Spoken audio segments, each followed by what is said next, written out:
You are listening and watching to a very special podcast.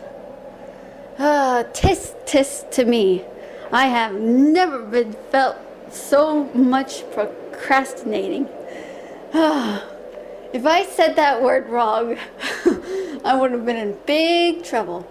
Well, anyway, we're going to move on to Chloe's point of view.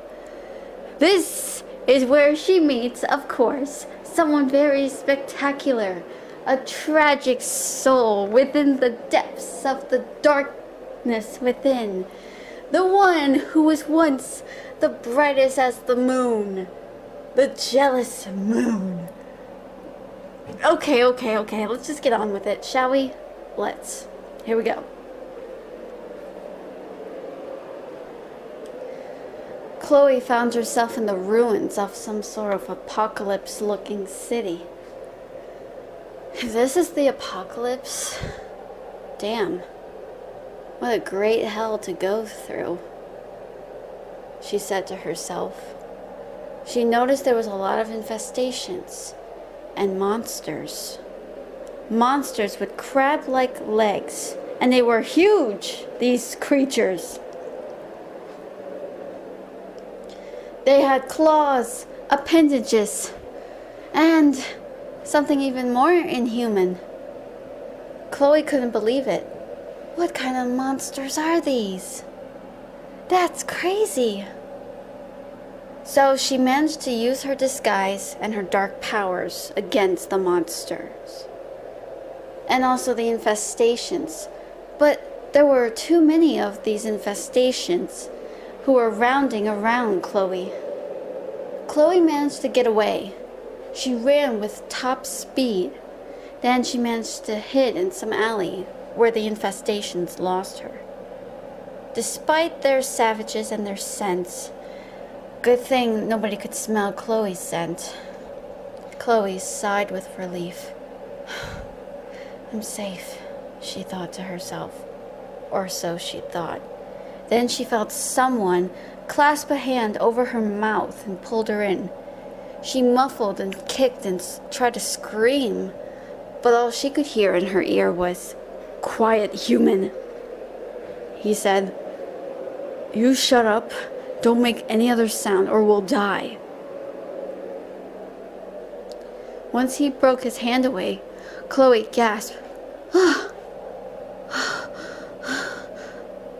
Then she looked and she saw it was a boy with blonde hair. He had some sort of unkempt beauty. It was like natural beauty, but he looked so much prettier. But he never really cared much for looks. He had such sad eyes. Wait, they were red. Chloe sighed with relief. Oh, I'm sorry. I apologize. I know maybe I should have screamed, but I didn't know it was you. It's all right. How did you take on those monsters like that? He asked with dullness. I just do, Chloe said. You know, my good friend, you quite startled me. I thought maybe I was going to be in deep shit now. What's your name? I'm Chloe. Mika, the boy said. Mika? It's short for Michaela. Oh, Michaela is a beautiful name for you. It's perfect. Just call me Mika if you want. Mika, okay. Sure. But whatever you do, don't call me Chlo, or you're gonna be in trouble. Chloe teased. The boy didn't really smile, but he shrugged a bit. Then he looked around. So what are you doing here? Easy, I'm just trying to stay hidden. So am I. What, are you like on the run or something? Chloe joked. But the boy looked really serious. Oh, you are? Sorry. Maybe we can help each other out. I can help you. You don't know my current... Stop. Am I the type of person that looks like she or he is going to backstab you? I don't trust humans, Mika said. That surprised Chloe. Why not? Because humans are nothing more than despicable people. Chloe was stunned by this. Really? I think I already figured that one out. But I'm not a despicable human. I know there's savages inside of humans, but I'm not one of those. I promise. All I'm looking for is a good friend of mine. His name is Yuichiro. I'm trying to find him. Yuichiro? Nice name.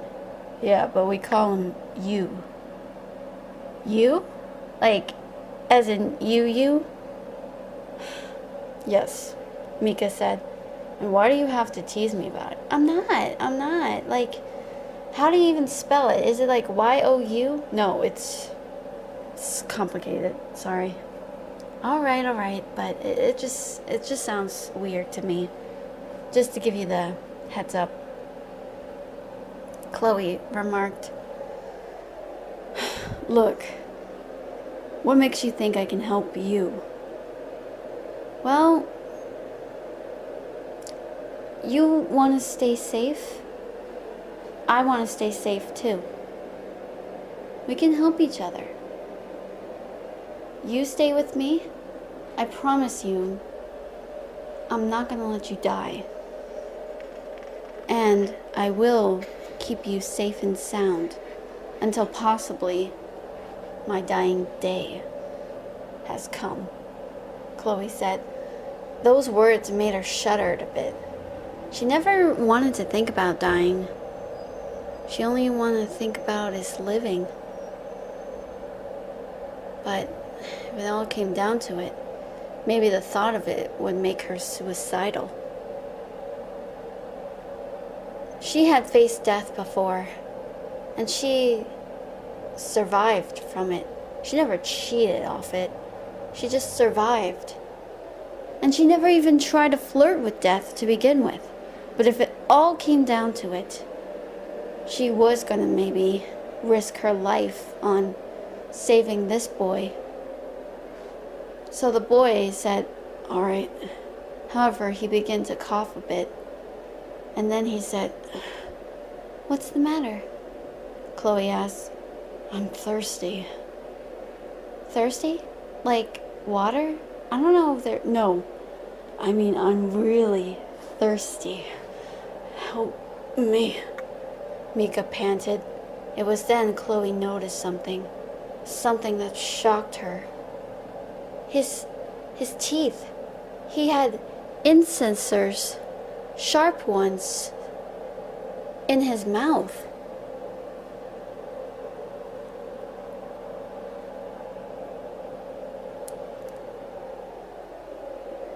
They look like fangs. That's when Chloe felt her heart drop. Oh my God. That's when, all of a sudden, Chloe removed one strap from her shoulder, and she said, here. I'll lend you some of mine if you want. However, Mika shook his head. No, I'd rather die than... No, listen to me.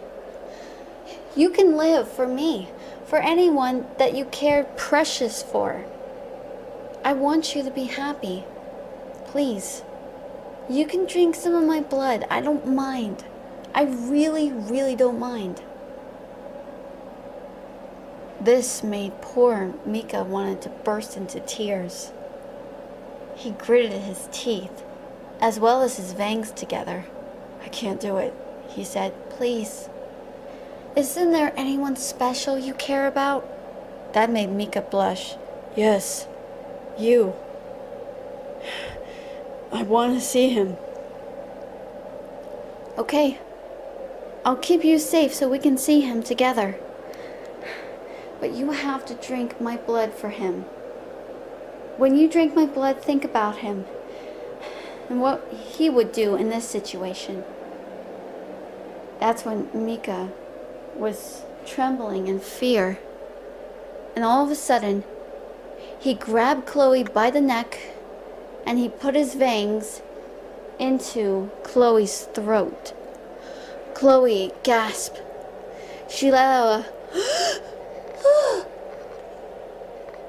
However, she managed to stay quiet. Good thing nobody could hear them. She bit her lips together. And suddenly she was gripping on to this boy for dear life. The pain of fangs into her flesh felt like some sort of sharp weapon. No, something even more deeper. It felt like a sting of a wasp or a hornet.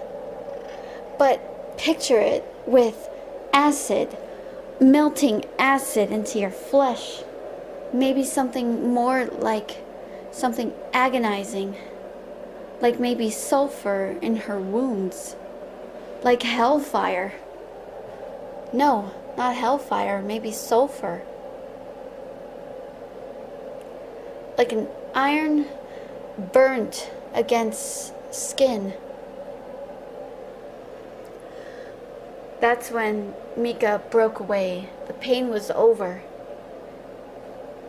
Chloe clutched on to the bite wounds where she was bitten. Mika managed to pant a bit and he said, I'm sorry. It's okay. Like I said, I helped you.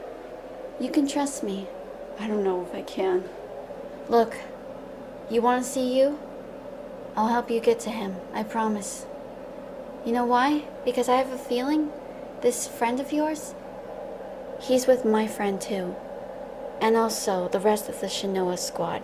So you stay with me, and I promise you, we'll get out of this alive. Understand? Chloe said. Mika nodded. All right, I trust you. Really? Who is this friend? Oh, you'll like her. Maybe. That depends. She's a really good person. So together the two of them managed to walk off, but they managed to stay concealed for all times. Unknown to them, they were being followed by a creepy little girl in a purple dress. Yep, you know who that is. Well, we're gonna find out what's gonna happen next. So stay tuned, my friends, because we got more coming your way. I'm Catherine Donovan, and I'll see you next time.